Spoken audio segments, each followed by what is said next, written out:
most libraries in Alberta subscribe to what's called the Statement of Intellectual Freedom, which is about allowing all persons to access intellectual material, regardless of age.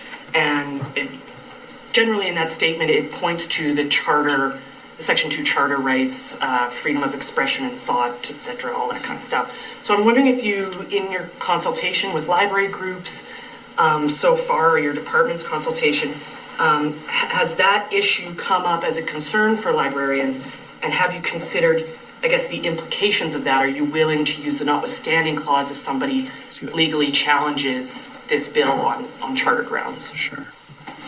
I'll just take a look at a couple of the books that have already been very great fanfare when we've had this discussion publicly. So this book, I should say before I show it, some folks might not want to see this. It is incredibly sexually graphic. This is one of the books that is found in many of our libraries. It's called Gender Queer, and it gives a description of how two seemingly underage boys can perform fellatio on each other.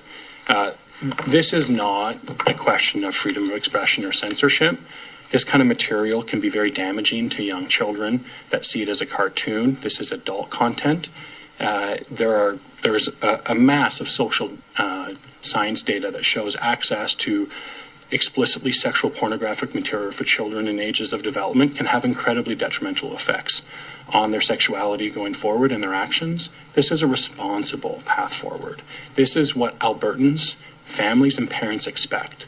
So we will have a moderate and temperate approach. These books will remain in libraries. They will be behind counters. And if somebody truly thinks that it's a question of freedom of expression for a 7-year-old to learn from these books how to perform fellatio on each other, then I think that we have a very different understanding of what freedom of expression is. And I would be surprised to find anyone in 1982 that understood the charter being passed, that what it meant was 7-year-olds need access to pornography as a result of it. Yeah, I'm not arguing that they need access, but I'm just arguing, or I'm asking if you are prepared for a legal challenge, would you be willing to use a notwithstanding clause on those grounds? I'm not aware of anyone suggesting that it's a freedom of information for 7-year-olds to have access to pornography. These rules exist across our society already. Obscenity laws have always existed in our society. Right now, you cannot go to a corner store and legally buy pornography unless you can show identification over the age of 18. So this is a bare minimum of what I think parents expect in our society today.